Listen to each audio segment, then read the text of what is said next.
E aí, gente, tudo bem? Sejam bem-vindos a mais um vídeo do Parabólica. Eu sou o Pedro Renault, professor aqui do Parabólica. Eu fico tão feliz quando eu começo a falar isso, né? Eu prometi que eu não ia fazer vídeo de conteúdo aí nessa semana entre a prova de humanas do Enem e a prova de exatas e natureza, mas eu trolei. Trolei a mim mesmo, porque eu não consigo ficar sem fazer vídeo de conteúdo, porque afinal de contas é o que eu mais gosto de fazer.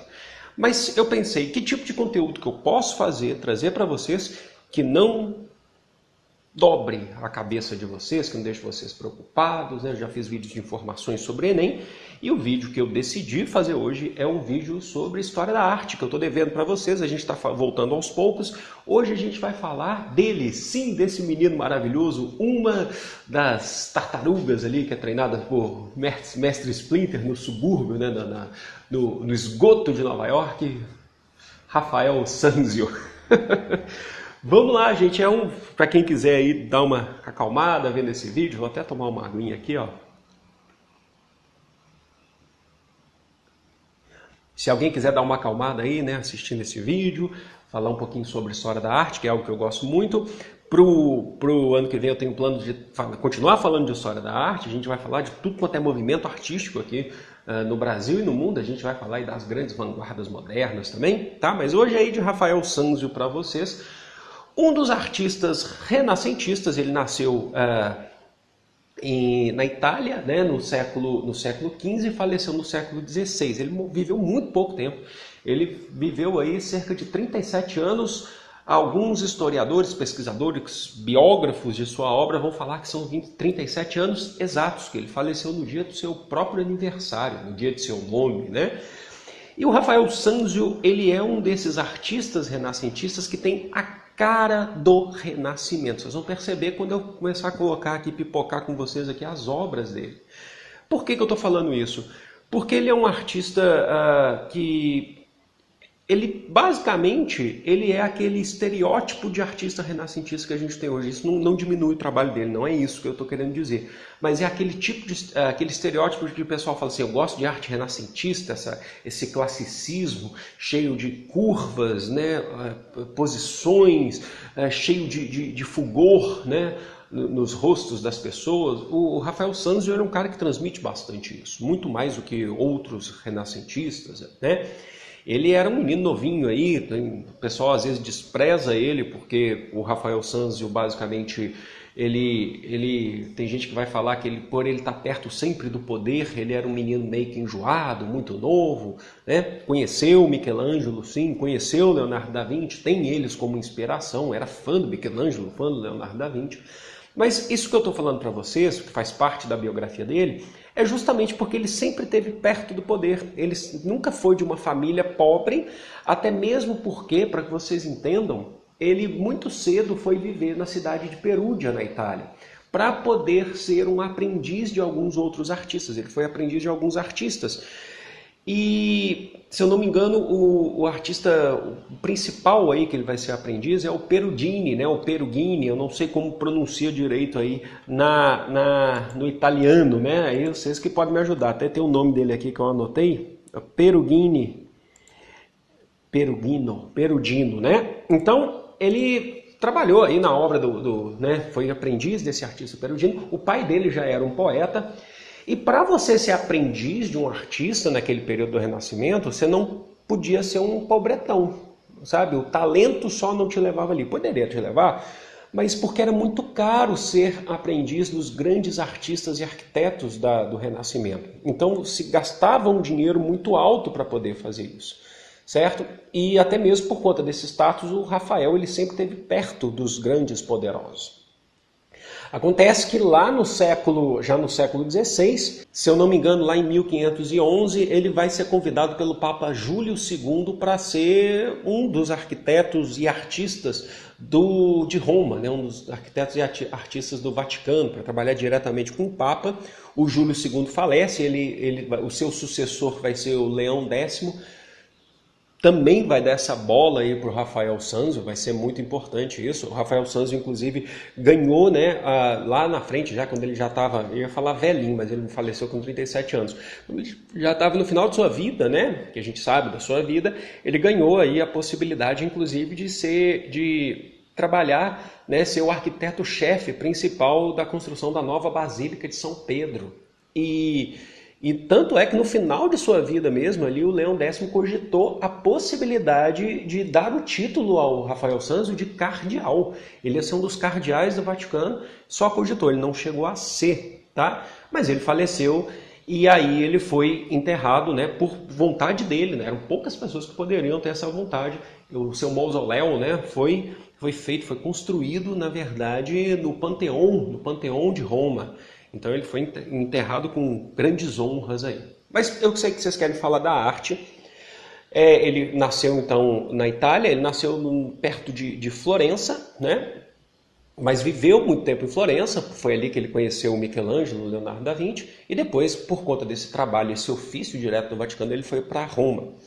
Então ele tem obras que são, assim, como eu falei para vocês, é um artista característico do Renascimento. Eu quero destacar com vocês algumas obras que eu escolhi para fazer esse vídeo aqui, que são obras que caracterizam bem o que é o trabalho do Rafael Sanzio. A começar por um trabalho que já é um trabalho que ainda está se amadurecendo no Rafael Sanzio, que é a Ressurreição de Cristo. Essa obra foi feita em 1502, o Rafael ainda bem novinho, e essa obra, por não ser talvez uma obra que caracteriza mais o trabalho dele, a gente está indo por uma ordem cronológica, essa obra ela ainda não é a característica assim, do Rafael Sanzio, porque ele é muito ligado à questão do escorço, ele trabalha muito com cores, eu sei que essa obra tem bastante cores e tal, mas ele ainda não é a obra de definição do escorço. O escorço eu já falei aqui para vocês que seria essa proximidade que se busca do real.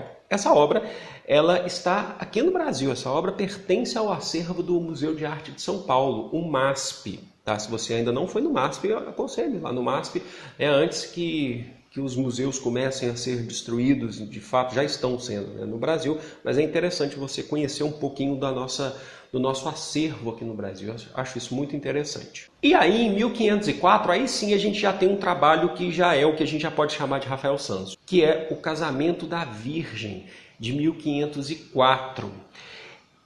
O que é característica de Rafael Sanzio? As formas arredondadas, a definição, a superdefinição dos físicos das pessoas, e ele consegue brincar com a gente entre rostos com angústias e rostos serenos. Vocês podem perceber nessa obra que a gente tem dos dois aí, se você reparar bem. E também uma coisa muito importante que é o que caracteriza muito o Renascimento, e o Rafael Sanzio não deixa de entrar nisso, e é muito importante que a gente tenha a noção de profundidade. Acho que aí a gente tem até um grande ladinho aí do Botticelli, né, da Vênus do Botticelli, por exemplo, que é um renascentista também. Então, só que essa obra do Rafael Sanzio é a característica também dentro dos ateliês que ele pintava. Então, por exemplo, como eu falei para vocês, um grande mestre, ele que é o Perugino, ele também tem a obra do Casamento da Virgem. Eu estou colocando aí para vocês que são obras muito parecidas, que dá para perceber da onde que o Rafael aprendeu muito, né, sobre a sua estética, sobre a sua obra. Mas ele coloca bem o seu lado, ele trabalha muito com a questão, e os rostos eles são bem característicos. Hoje de certa maneira, até fácil identificar obras do Rafael Sanzio por conta dos rostos que ele pintava. E vocês vão perceber que até você tem o autorretrato dele, né, que ele coloca em algumas obras, são ainda nesse padrão, né, de rostos aí. Eu lembro que no tempo de graduação, quando a gente estudava História da Arte, muitas pessoas não gostavam de arte contemporânea e moderna, porque são artes que você não consegue ter uma definição concreta daquilo, né? Então são o que a gente vai chamar aí de conceitual, né? O Rafael Sanzio, o pessoal gostava muito do Renascimento e olhava muito no Rafael Sanzio o que era o Renascimento. A gente tem uma outra obra também aí, que eu acho bastante bacana, que é o retrato de Madalena Doni, que eu acho interessante colocar essa obra para vocês, do Rafael Sanzio. Por quê? Porque para mostrar que o artista renascentista, como eu já falei em Michelangelo, acho que eu já falei também em Donatello, devo ter falado sobre isso, os artistas eles deviam muito ao trabalho de quem financiava a sua obra de arte. É assim que eles viviam. Os artistas renascentistas são os caras que conseguem juntar, são os primeiros artistas que juntam dinheiro de verdade.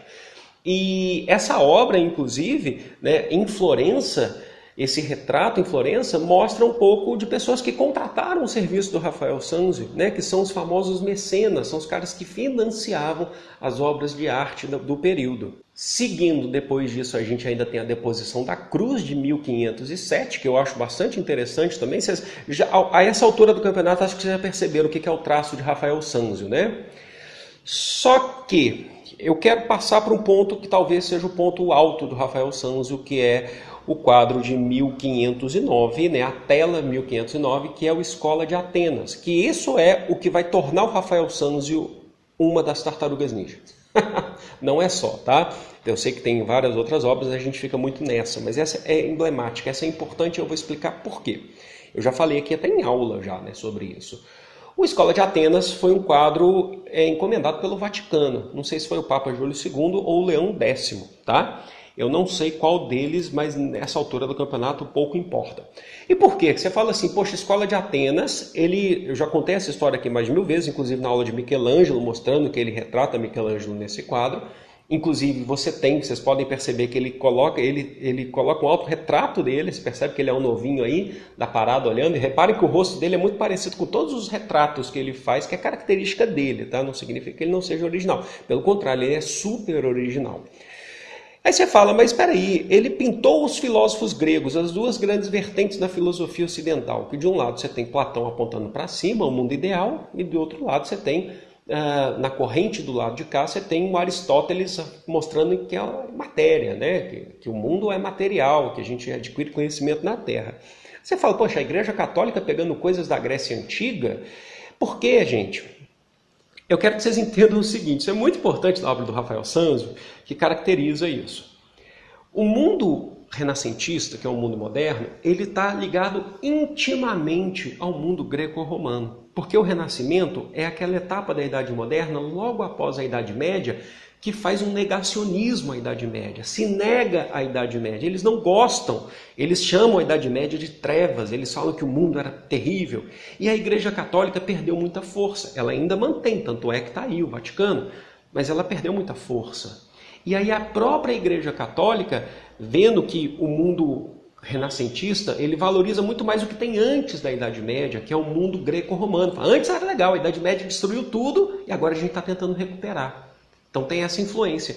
Então, a própria igreja encomendando a Escola de Atenas por Rafael Sanzio é para mostrar que a igreja também está nesse patamar, que a Igreja Católica também segue orientação muito do que é do mundo greco-romano. Basta você lembrar, a gente já fez aula de filosofia aqui no canal, quando a gente fala, por exemplo, de Santo Agostinho no início da Idade Média, o Santo Agostinho, o Agostinho de Hipona, ele era um neoplatônico. E lá no final, já o São Tomás de Aquino, ou Tomás de Aquino, se você quiser humanizar o filósofo, que eu acho muito importante, a gente chama ele, fala que ele é um aristotélico, ele tem uma filosofia aristotélica. Então, a igreja não está longe disso, tá? Ela tentou trazer para ela. É uma característica do Renascimento você pegar, pintar, por exemplo, a Grécia Antiga, mas como se fosse no mundo renascentista. Tornar a Itália moderna, do século XV e XVI, e a Grécia, o mundo greco-romano lá do século IV a.C., tornar o mesmo mundo. Então é isso que o Rafael Sanzio está fazendo. Significa que ele leu tudo isso aí que vocês estão vendo aí são filósofos, tá? Aí você tem aquela questão, a gente tem a representação, se eu não me engano, de Michelangelo enquanto Heráclito, se eu não me engano, ou Parmênides, e você tem o próprio Leonardo da Vinci sendo a representação do Platão, que é o mais sábio, era o mais sábio dos renascentistas, inclusive, né? Das Tartarugas Ninjas, o Leonardo, o mais inteligente e engenhoso é o Donatello, mas o Leonardo ele é tipo o principal, né? Tem esse protagonismo. Estou fazendo essas relações aqui com desenho, mas tudo bem, a aula está descontraída, é isso que importa, eu espero que vocês estejam gostando até aqui. Mas você tem essa parada que eu acho muito legal do Rafael Sanzio, e não significa que ele leu todos esses filósofos, apesar dele ser um homem culto, né? Mas é porque no Renascimento se vivia a Grécia Antiga, se vivia o mundo greco-romano. Então eles tentam incorporar, por isso que a Escola de Atenas é um quadro, é uma tela encomendada pela igreja, mas que que era para não fugir do contexto, para mostrar que a igreja tem domínio, inclusive, né, o Vaticano tem domínio desse pensamento greco-romano, que foi importante para a construção do pensamento medieval ainda. Né? Tá vendo? Se você não sabia disso, você está sabendo. Inclusive, eu deixo aqui no card para vocês as nossas aulas sobre Santo Agostinho, São Tomás de Aquino, para você quiser se aprofundar um pouco mais sobre isso. Tá? Então, Rafael, ele teve muitos, inclusive, falar inimigos acho que é muito forte, né? Mas ele teve muitas críticas ao longo do seu tempo, por ser um artista próximo do Vaticano, que estava sempre ligado ao poder. É um artista que, de fato, não passou necessidade. Não que Michelangelo tenha passado, porque vendia muito trabalho, né? Morreu já, inclusive, com status financeiro. Mas o Rafael, ele sempre esteve próximo e teve esse direito, né, de ser atendido, né, de seu corpo ser sepultado no Panteão de Roma. Olha só para vocês verem que interessante. Né? Então alguns vão falar que ele era um menino mimado porque estava próximo de tudo, tal, mas a arte dele é muito interessante, o esforço, como eu falei para vocês, e também essa questão que eu estou colocando para vocês da questão da noção de profundidade, que é muito característica. O Renascimento ele traz para a gente essa noção de profundidade, certo? Bom, gente, é isso. Gostei bastante de fazer essa aula de Rafael Sanzio. Eu vou ficando por aqui. Se você gostou, deixa aí o teu like aí, dá uma curtida nesse vídeo, um comentário. Seu engajamento é muito importante para a gente seguir. E eu vou ficando por aqui. Um grande beijo, enorme beijo, um grande prazer. Fui!